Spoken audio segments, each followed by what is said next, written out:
Hi, my name is Ryan Mayer, and I'm recording Darren Petrucci. And thanks for taking the time and doing this with me.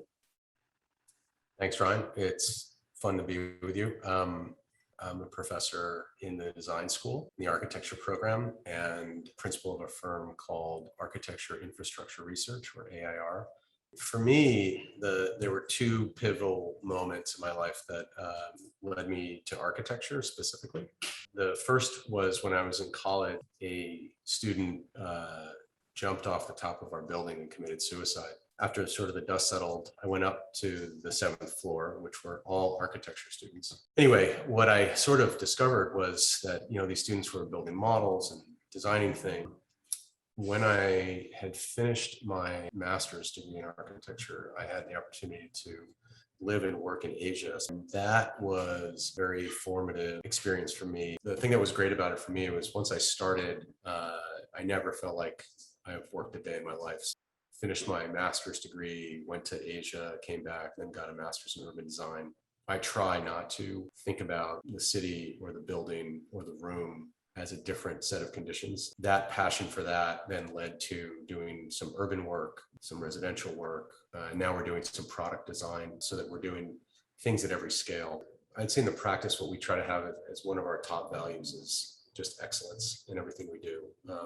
Trying to never settle on anything, but always trying to make it as good as we possibly can. Integrity in the work and our relationship with our clients is important. If we can maintain that, we'll always do good work.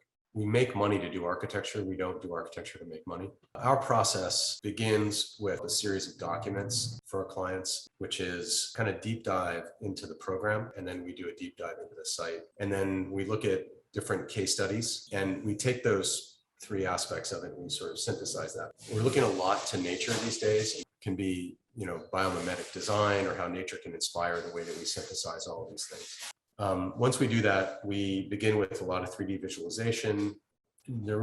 Projects don't really look the same, and the materiality might be different, the forms are different.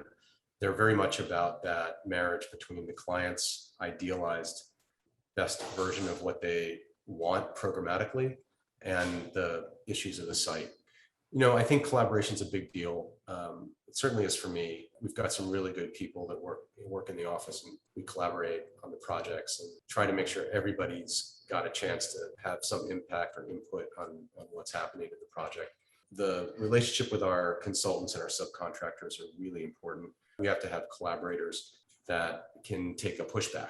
I really like when we have conflict in a functional way. If there's no conflict, then maybe we're not doing anything interesting. He has done a really good job of positioning himself with his work and with his clients in a way that there does not seem to be a compromise in the overall design.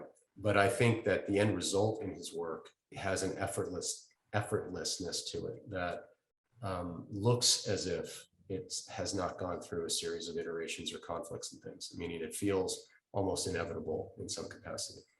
And I think that's a quality in the work that's really hard to achieve. For me as an architect, that's inspirational. Develop an internationally recognized practice that's not really big. This is my own personal ambition, is to not have a big practice. The way that he lives and works, eats, sleeps, thinks, breathes architecture. I think that the work that he does has definitely contributed to the larger project in a very powerful way.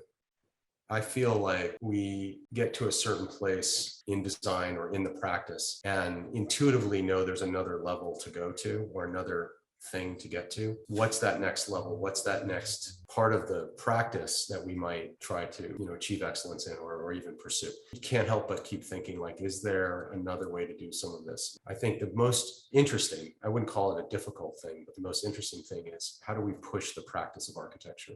And how do we do that without losing the excellence? As an undergraduate, throw out many seeds into the ground. As an undergraduate, you really want to expose yourself to as much as you possibly can that's out there. But as a graduate student, you should plant one seed and grow one tree with many branches. That one tree will be able to connect you to many, many, many, many things. If you're trying to plant many trees, none of them will get to any height. Awesome. Well, thanks for taking the time and doing this with me. Appreciate it. Yeah.